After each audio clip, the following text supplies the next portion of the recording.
রামনগরের সপ্তর্ষির মর্মান্তিক মৃত্যুতে শোক, পরিবারকে সান্ত্বনা দিলেন বিরোধী দলনেতা।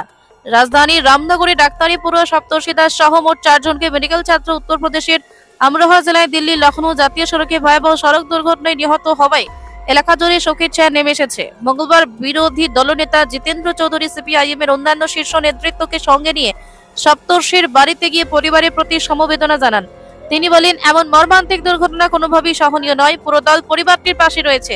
নেতৃত্ব পরিবারকে দ্রুত শোক কাটিয়ে উঠতে সহায়তার আশ্বাস দেয়। উল্লেখ্য, গত বুধবার দুর্ঘটনায় 4 জনের মৃত্যু হয় এবং সোমবার সপ্তর্ষির মরদেহ আগরতলায় আনা হয়। আমি সপ্তর্ষি বাড়িতে এসেছি, তার মা বাবাকে প্রবোধ দেওয়ার তো কোনো ভাষা নেই।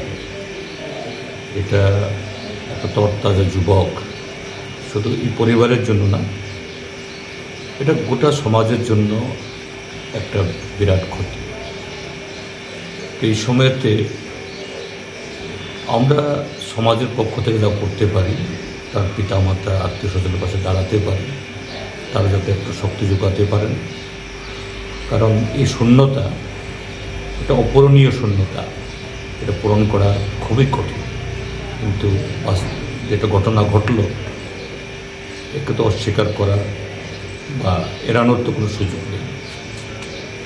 তো আমি তার পিতা মাতা, পরিবার পরিজন সকলের প্রতি গভীর সমবেদনা জ্ঞাপন করছি এবং তারা দ্রুত তার স্মৃতিকে আঁকড়ে ধরে তারা যাতে সেরকমভাবে সমাজে আগের মতোই চলতে পারে, সেই প্রার্থনা বা সেই ইচ্ছা, সেই শক্তি তাদের মধ্যে আসুক, এটা কামনা।